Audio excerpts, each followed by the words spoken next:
estoy estudiando historia, trabajo con la guerra civil hace muchísimos años, soy coleccionista, tengo un centro de estudios donde pongo a disposición este material.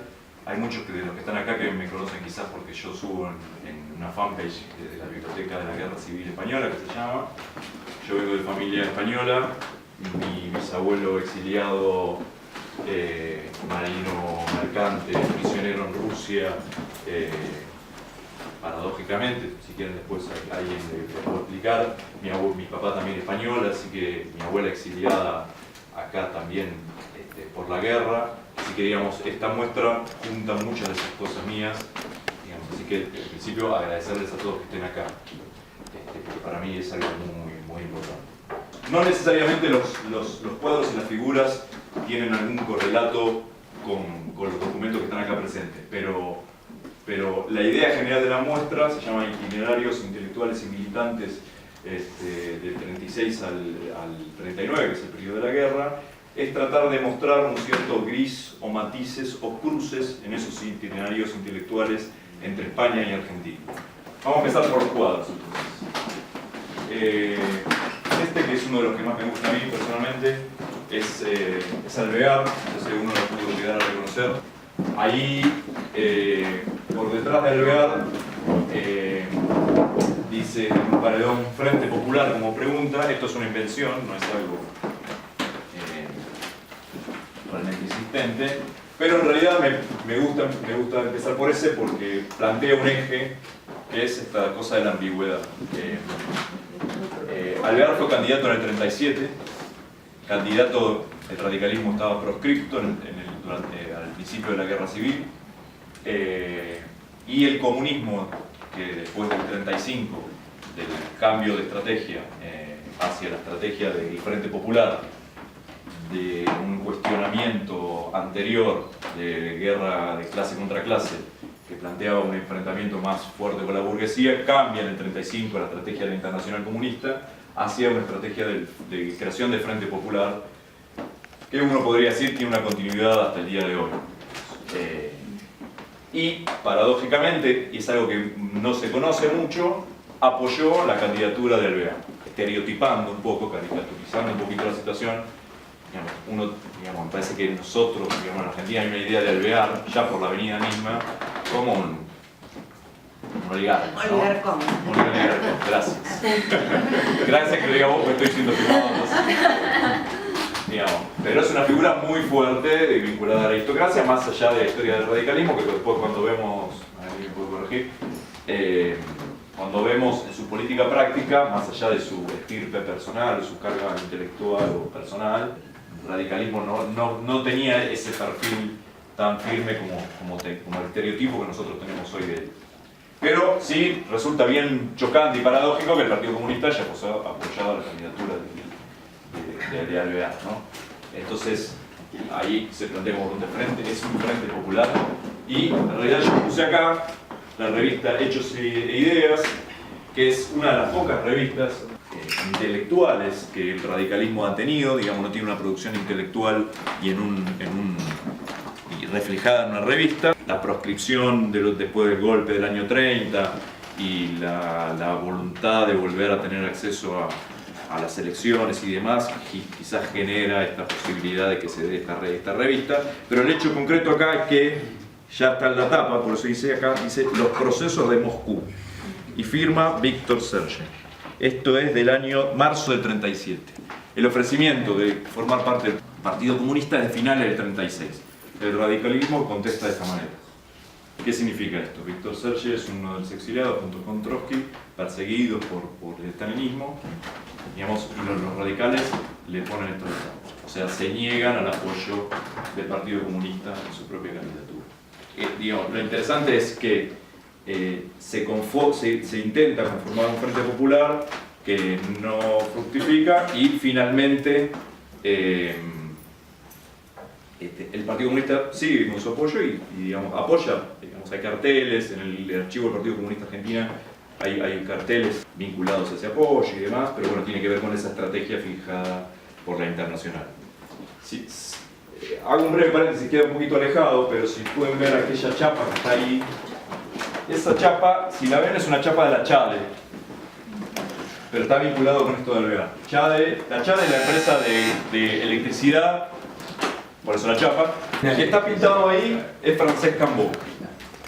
Francesc Cambó es el socio y principalmente gerente de la Chade. La Chade es famoso, esto no se ha comprobado, pero no sé si conocen el informe Cortés Conde del año 40 y pico, que fue prohibido por Perón y lo publicó la Libertadora, después del 55. Ese informe lo que hace es deschavar todos los negociados durante la llamada década infame.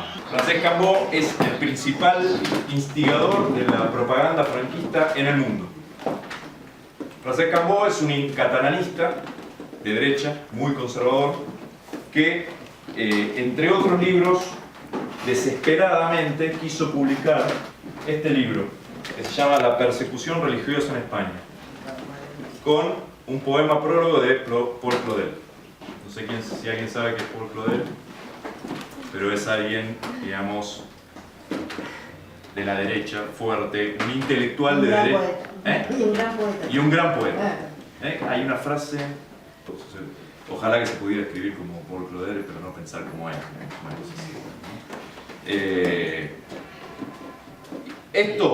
Francesc Cambó fue un claro instigador de que se publique esto, porque estaba interesado en el lobby con la iglesia y porque se dé en conocimiento las matanzas de religiosos, de curas.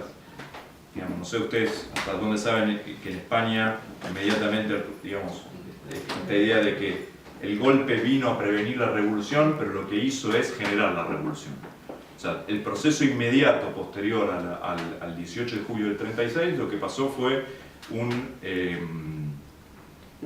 gran proceso de cambios, muy cercano a un proceso revolucionario, donde, digamos, hubo cambios radicales y en esa falta de unidad, falta de un Estado fuerte, sólido y la conformación, por lo menos hasta noviembre o diciembre del 36, que el Partido Comunista empieza a hacerse fuerte en casi todos los estamentos del Estado, digamos, y a organizar de alguna manera un poco más coherente y en coordinación, alianzas o negociaciones con los anarquistas, principalmente a través de toda España.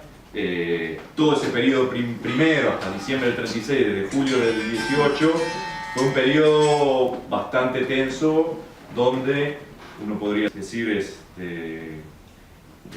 la violencia política tuvo como clave una reacción a la violencia que generó el intento de golpe del 18 de julio, pero lo que efectivamente pasó es que hubo muchísimas muertes de curas, sacas, paseos. No sé si saben lo que son las sacas y paseos, pero es la forma eufemística que se le nombraba a matar, digamos, personas de derecha o vinculadas con la Quinta Columna en Madrid.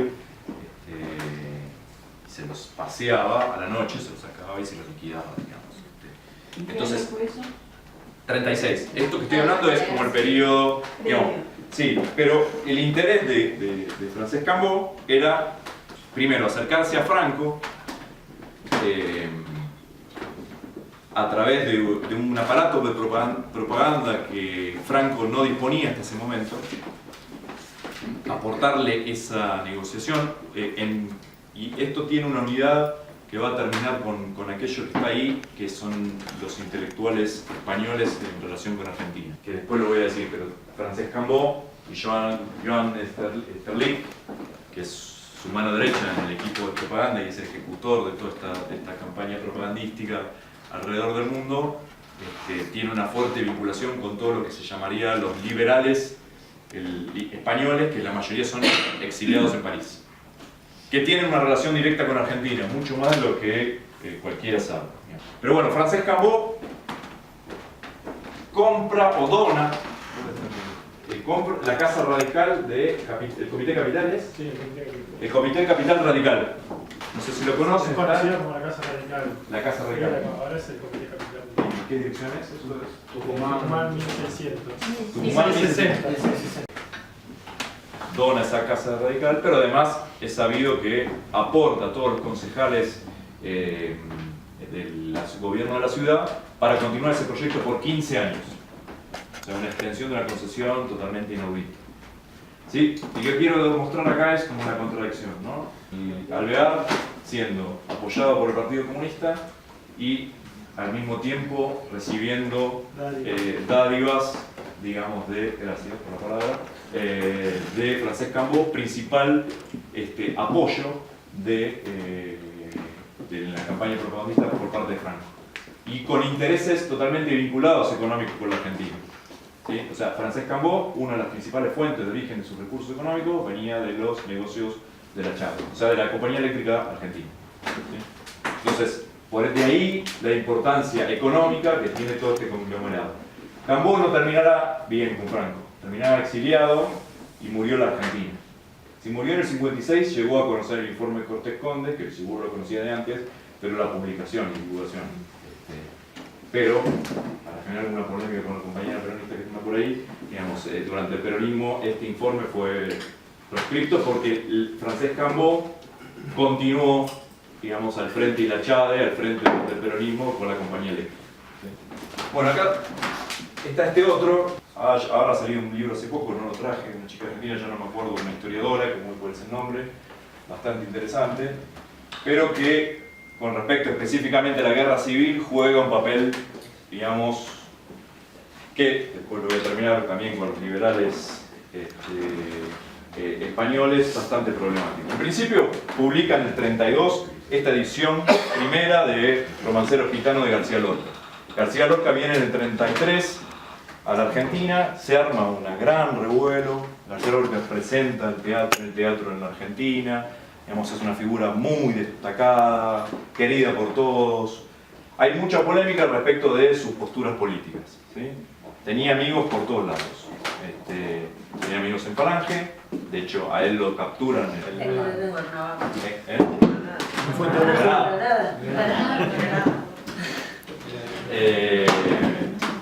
y en la casa de un amigo fascista, ¿sí? De la Falange, ¿sí? Hay una película muy buena, yo la puse en la fanpage, que está online, en realidad no es una película, es un documental, que está muy bien relatado todas esas peripecias, esas polémicas.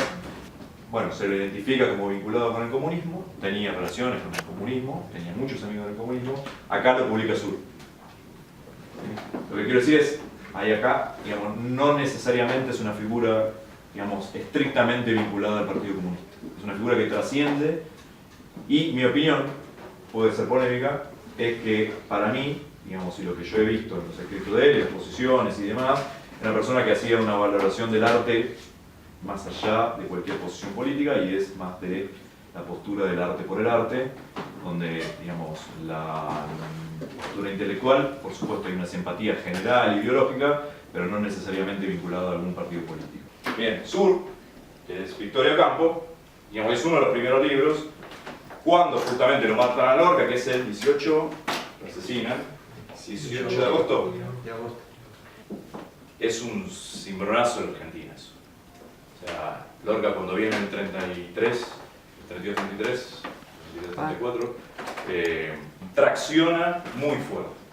Entonces el asesinato de él inmediato al mes de comenzar la guerra, ¿verdad? 18 de julio, 18 de agosto lo matan, digamos, produce mucha tensión, de la cual Borges juega ahí un papel, y uno de los personajes que están ahí es Guillermo de Torre.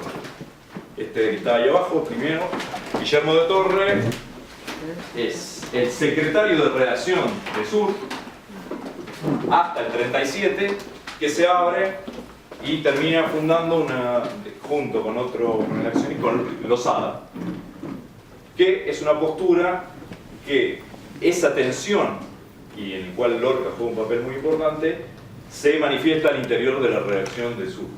Tensión que viene, digamos, de la guerra civil, ¿no?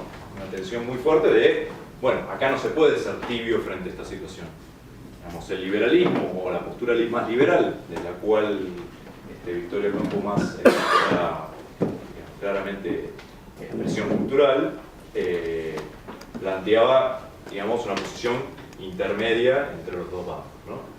En primero cautela, se asustan mucho frente a todo lo que pasa dentro del lado republicano en esos primeros meses.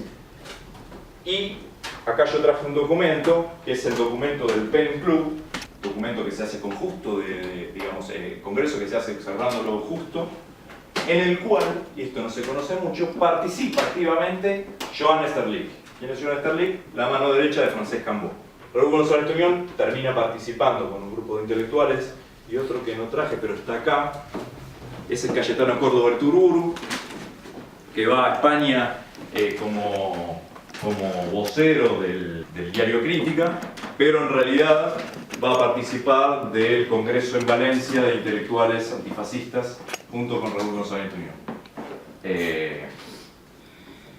financiado por el Partido Comunista.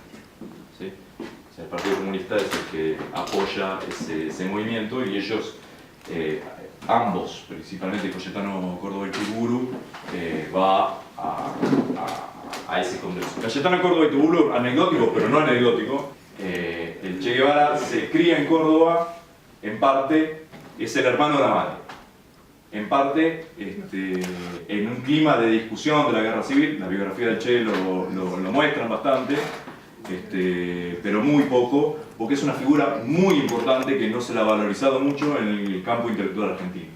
Una persona que termina rompiendo con el PC, pero digamos, más allá que se va del PC, es un compañero de ruta, como se le llama, y que es una persona muy influyente en el campo del arte. Digamos, es alguien que escribió un libro sobre Petoruti, una referencia intelectual en el mundo del arte en general. Bueno, volviendo, ellos rompen, digamos, claramente tratando de forzar al liberalismo argentino a generar una posición, ¿sí? Que de alguna manera se genera porque Victoria Campos se sale de la comisión ejecutiva del PEN Club, y lo que termina sucediendo es que la atención se transmite al interior de la redacción, donde Guillermo de Torre, en parte liberal, pero con una simpatía fuerte republicana, se va y termina fundando Losada y llevando adelante Losada con una postura mucho más abierta, donde Losada termina publicando a Lorca. Fue la primera edición de Lorca completa, la publicó inmediatamente en el 38 la editorial Losada, creo que es una de las primeras cosas que publica Losada, y publica a Rafael Alberti y a María Teresa de León, no sé si lo conocen, pues intelectuales que se exiliaron en la Argentina, muy vinculados al Partido Comunista y a la Internacional. Ellos pidieron hasta Stalin en su momento, María Teresa de León y Rafael Alberti. Tuve una reunión personal con Stalin, que vinieron acá y después se exiliaron en Montevideo. Pero termina publicando Guillermo de Torre en Editorial Losada. Guillermo de Torre, casado con Nora Borges, hermana de Jorge. Seguimos. Esto es Simón Radovísky. Ahí hizo un extracto, un juego con una pequeña parte de una carta que le manda Salvador Honrubia. No sé si han escuchado de Salvador Honrubia, pero Salvador Honrubia fue la simpatizante anarquista, pero contradictoriamente mujer de Natalia Botana.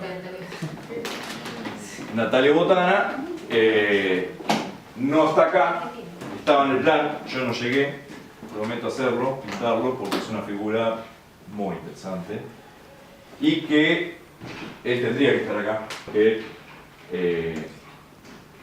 cumplió un papel muy importante de sostén ideológico y cultural del gobierno de Justo y de Ortiz, pero al mismo tiempo también apoyó a todos los exiliados republicanos que vinieron inmediatamente posterior a la guerra. Hay un barco famoso, que no es este, otro que llegó al puerto de Buenos Aires con exiliados y que el gobierno hizo muchas trabas para que puedan entrar. Botana personalmente se acercó al barco, puso dinero a su bolsillo y no sé qué hizo, que todos esos exiliados pudieron bajar y finalmente instalarse en Argentina.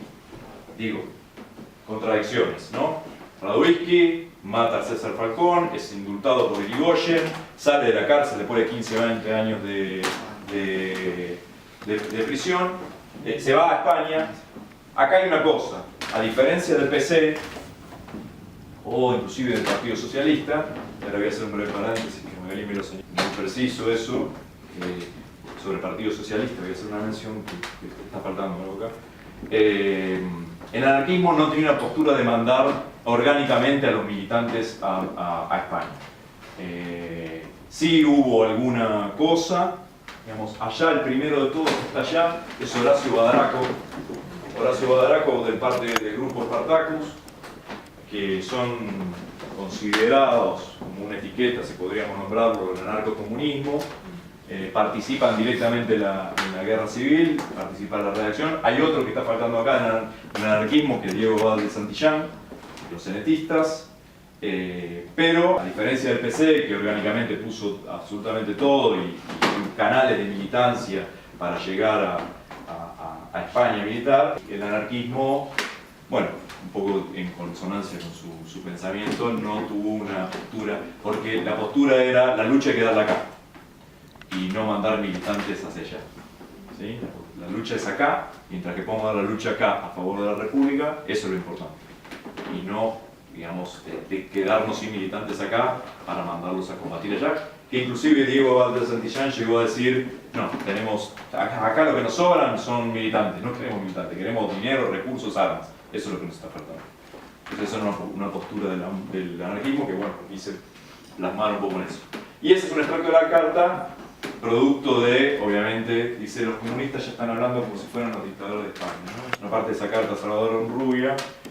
Ustedes saben, el anarquismo, los vasos comunicantes entre el anarquismo y el Partido Comunista son mucho más sólidos de lo que uno puede pensar.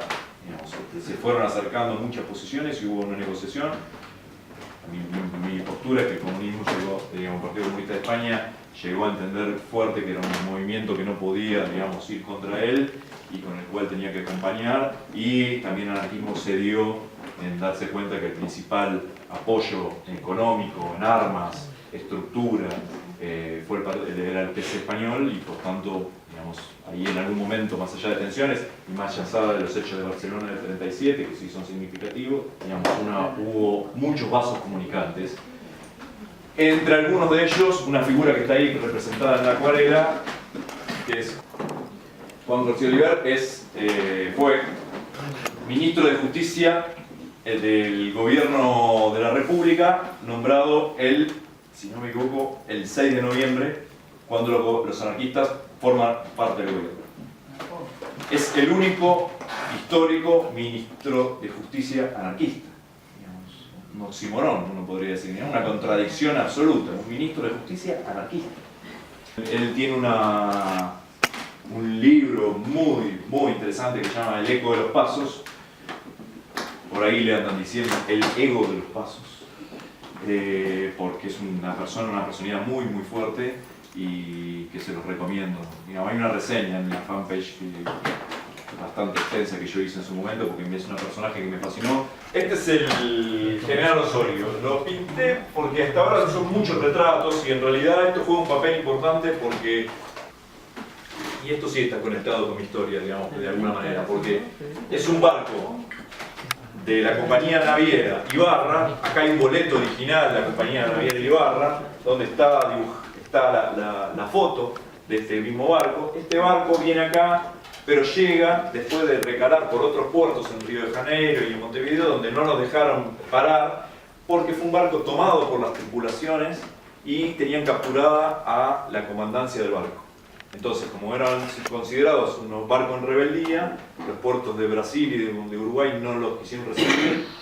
Recaló en el puerto de Buenos Aires, pero hubo una polémica furiosa donde la tripulación se la quería tomar prisionera, se la tomó prisionero. El hecho es que se consideró en rebeldía para el gobierno conservador de ese momento, de Justo.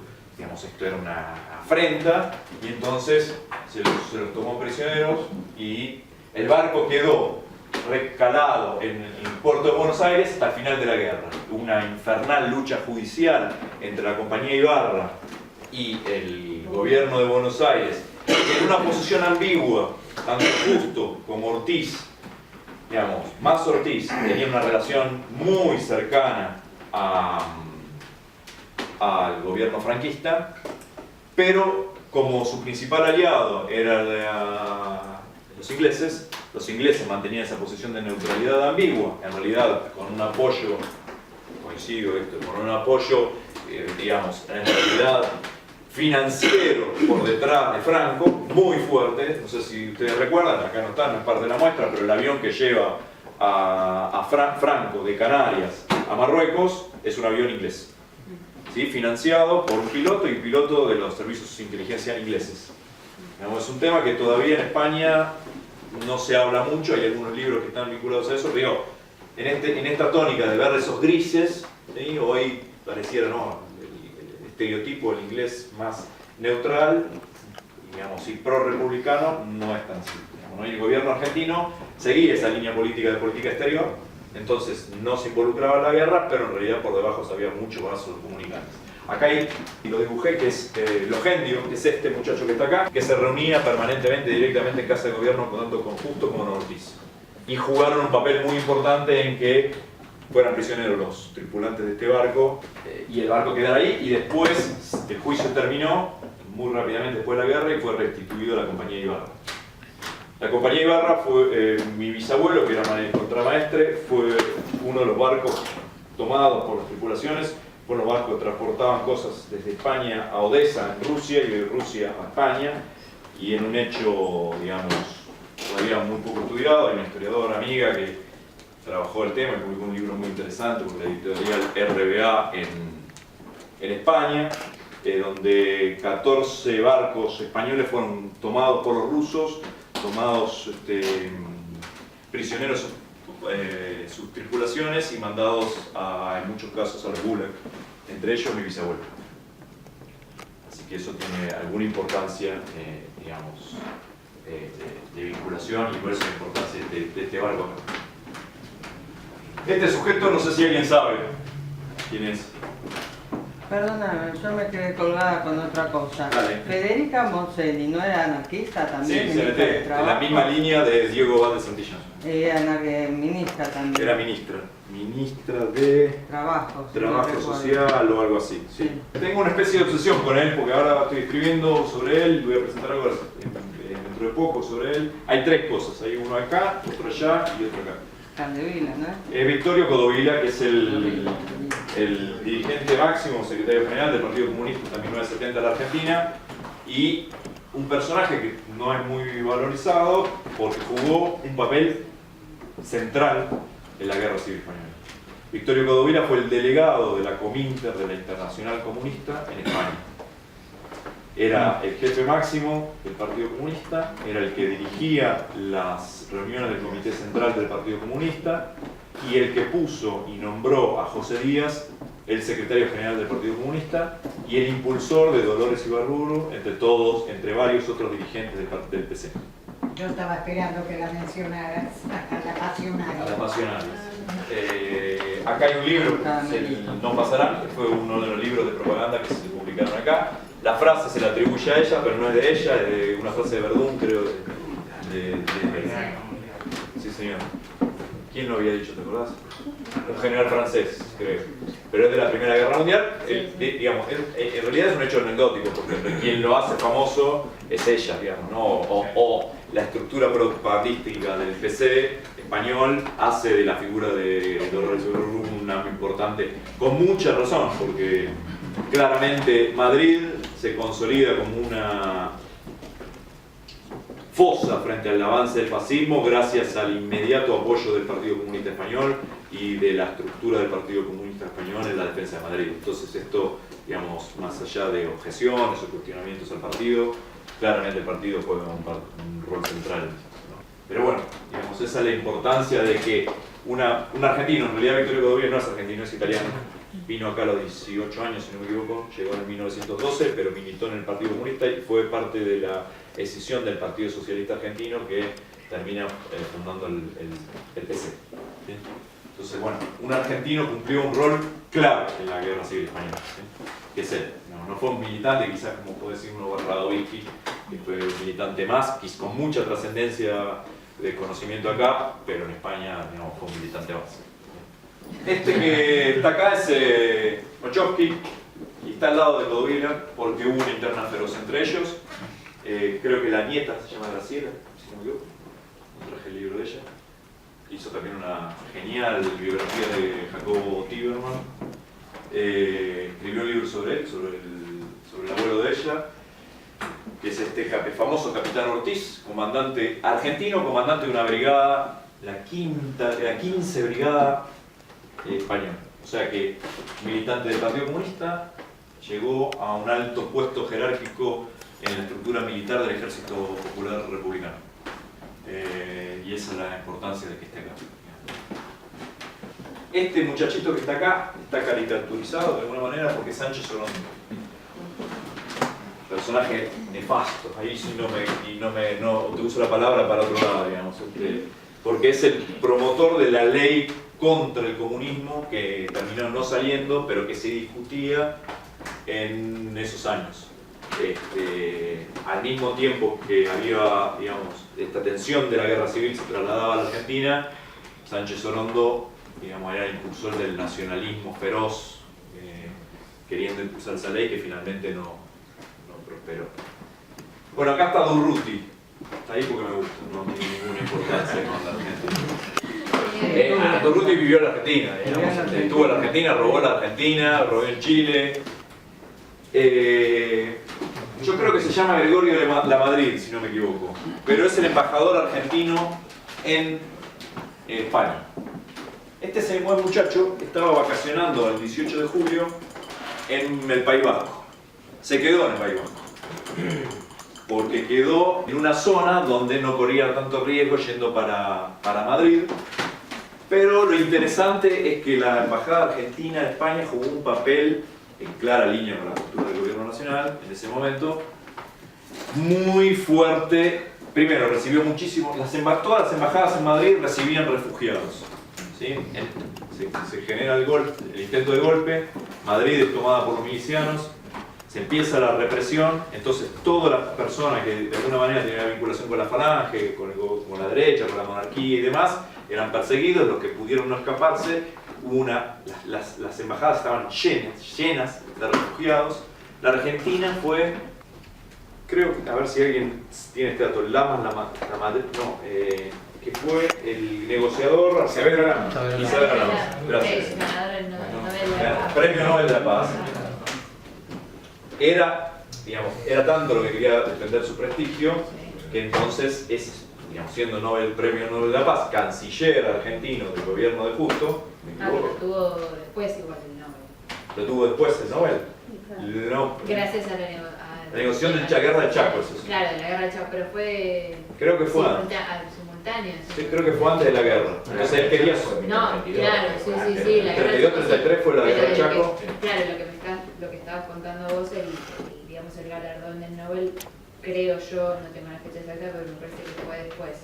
Bueno, él estaba construyendo para eso, si no es que ya lo había obtenido. Venía de familia diplomática, todo. Entonces toda la Cancillería jugaba en ese rol. ¿No? Acá no hay que salir abiertamente a apoyar a ninguno de los bandos, tenemos que mediar y negociar. Por eso la Embajada Argentina fue un gran refugio y fue el lugar en negociar con el gobierno republicano en la salida de refugiados a través de barcos hacia la Argentina. Bueno, igual, perdóname, él recibió a ambos bandos y en el centro hay bares, digamos, que están todavía hoy en día de ambos bandos de la guerra civil. Sí. Porque para mí, el gobierno, digamos, lo recibía Logendio, el gobierno jugaba la ambigüedad. Sí, en eso coincide, pero no cerró las puertas ni nada. Digamos. Claro, bueno, en esta postura de ser neutral, no podía jugarse públicamente por la postura del gobierno franquista, aunque ellos siempre, creo que no es una postura tan fuerte o sólida respecto, digamos, vamos a llamarlo genéricamente fascismo. ¿Qué sería eso? Ahí sí que no entremos a discusión. No entremos en esa discusión interminable, pero digamos, llamaremos genéricamente fascismo, es una postura más justo, más liberal, conservadora. Claro. Y además pro-inglesa. Pro-inglesa, profundamente pro-inglesa. Sí, profundamente pro-inglesa. Sí. Desde el cero, ¿no? O sea, inglesa hasta médula, ¿no? Entonces con el franquismo siempre hubo esa tensión, ¿no? Bueno, ese embajador juega ese papel ahí. Mica Chevere es la militante del POM, famosa hoy, ¿no? Hay un documental, ¿no? Lo pueden ver, está muy interesante. Ella es argentina. Horacio Tarcus ha escrito un artículo maravilloso con respecto a ella y Hipólito Echeverri, el marido, que murió muy iniciada la guerra civil, pero ellos vienen de la fracción chispista del Partido Comunista, la cual Codovila, digamos, fue claramente uno de los, como dirigente del PC, tuvo un papel en sacar esa, que después terminará siendo trotskista, pero que inicialmente en el chispismo, bueno, habría que discutir si eso tiene un tinte, digamos, o tiene más que ver una política local, una disidencia. Pero digamos, lo importante es que es una argentina muy significativa, combatiente en España, y que... La de la POM. Y del POM. Y ya vamos llegando acá, que es el cierre. Eso es Gregorio Marañón, Ortega y Gasset y Victorio Campo nuevamente. Gregorio Marañón es un médico publicado por Sur. Esto es un libro del año 37. 37, ¿no? O sea, no es 36, es posterior a la salida de... Y acá hay otro libro, nefasto. Liberalismo y comunismo, reflexiones sobre la Revolución Española. Gregorio Marañón trabaja en el equipo de prensa directamente, esto está comprobado por el estudio de las cartas, con Joan Sterling, con el grupo catalanista y con Francesc Cambó. Pero es un intelectual liberal, entonces pareciera que su postura no está, pero no me acuerdo exactamente cuál es la afirmación que está puesta acá en el final del libro, pero más o menos es estos hay que pasarlos todos a degüello, ¿no? Que es una postura donde el liberalismo en principio entraría un poquito en contradicción, ¿sí? Pero, digamos, hoy se lo conoce, hay una biografía famosísima de él, de un catalán, de una persona, no me voy a acordar, ahora no me va a salir, pero digamos, es un intelectual muy reconocido, que con lazos muy cercanos publicado en la revista Sur le sigue publicando después, a pesar de la postura, ensayos, y después de publicado este libro, viene a la Argentina, mandado por Francesc Cambó, diciendo vamos ahí porque hay que reforzar esa fuente intelectual. Argentina juega un papel importante para el desarrollo del frente cultural y propagandístico a favor de Franco. Marañón, andate a la Argentina porque necesito ahí carne y trabajo intelectual para sostener la postura que nosotros estamos defendiendo. Gregorio Marañón es amigo de Ortega y Gasset. ¿Sí? Amigo personal de Ortega y Gasset, que está allá en la punta. Ortega y Gasset se refugia después, primero va a Portugal, después termina en la Argentina. La Argentina es, él dice, muy maltratado, vive mucho en soledad, pero él es uno de los que termina fundando la postura de ni con unos ni con otros, pero Franco es el mal menor. Esa postura de Franco es el mal menor es una gran polémica, ¿no? Entonces a mí me parece que más allá de las discusiones que puede haber en la izquierda o digamos de una postura sobre Lorca que podamos decidir o no, a mí me parece que el gran problema acá, y eso se continúa, tiene que ver con esto del liberalismo conservador y con la postura de estos intelectuales liberales conservadores. Y ahí abajo está un poco, ahí medio lo hice oscurito a propósito, porque ese es Ramón Gómez de la Serna.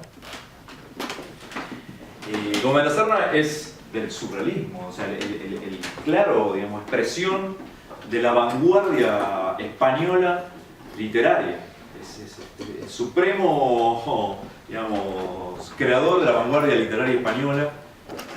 No me voy a acordar tampoco el café donde se reunían en Madrid, digamos, Pombo, sí señor. El padre de todas las vanguardias. El padre de todas las vanguardias, muy bien, exacto, el padre de todas las vanguardias. Tipo, o sea,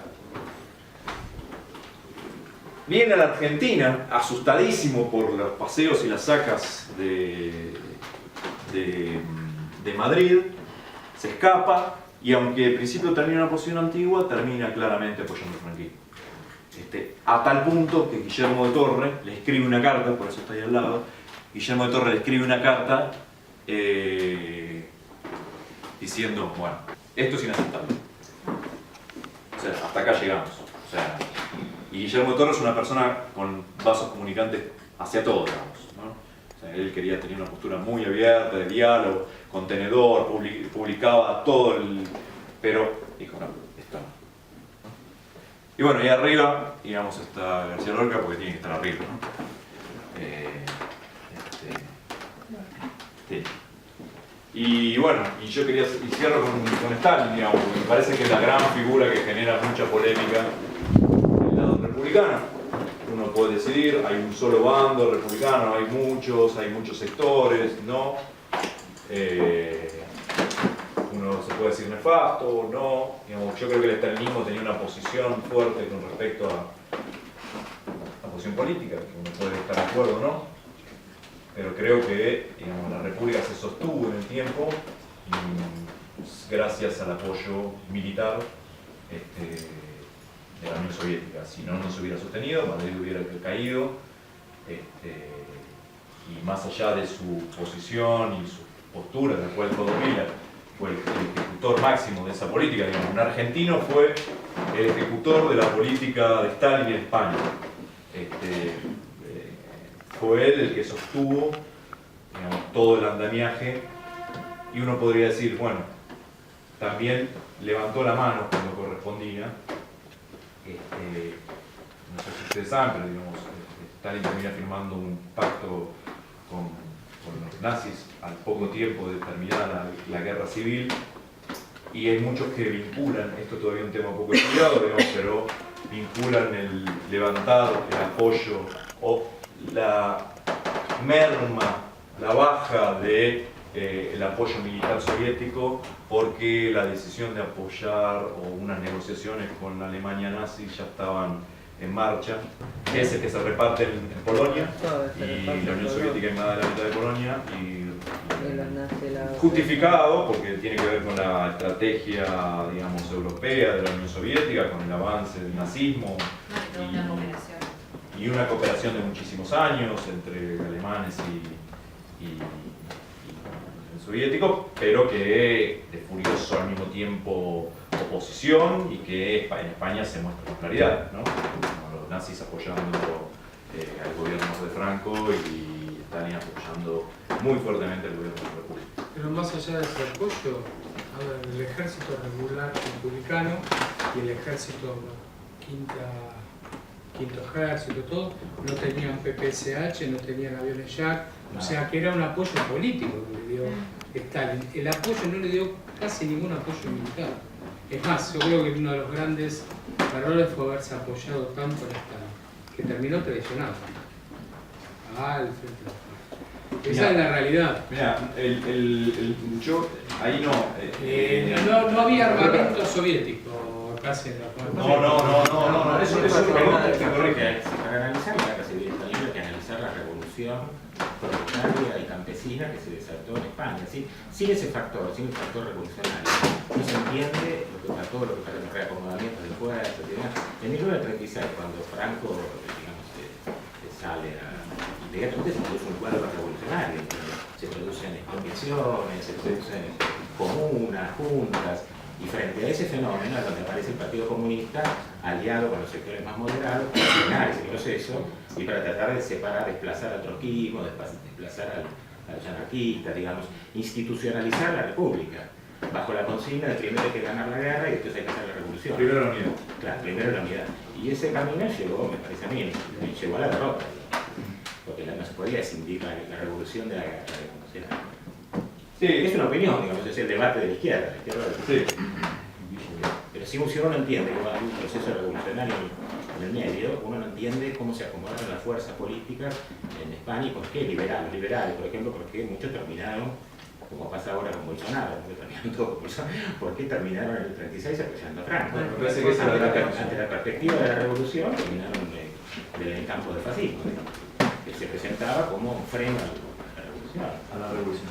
Me parece que esa es la gran discusión. A mí me parece por eso que es inevitable, digamos, la derecha es liberal cuando la sociedad se lo permite, pero si hay un desafío, se olvidan del liberalismo completamente.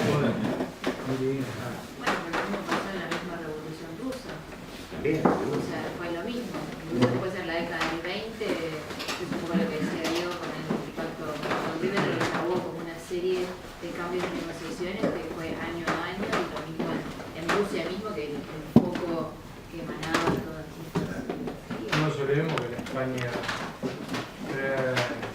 republicana había un duque que dijo: yo voy de Cádiz a Coruña por mi tierra, ¿no? O sea, la concentración de riqueza de unos pocos. Entonces, que haya en ciertos sectores cierto revanchismo, pero la política de la República no fue sacar a la gente a matar a las cunetas. La política del franquismo fue sacar a la gente, matarlas en las cunetas, 150.000 desaparecidos de la guerra, 250.000 ajusticiados posterior y 30.000 niños desaparecidos.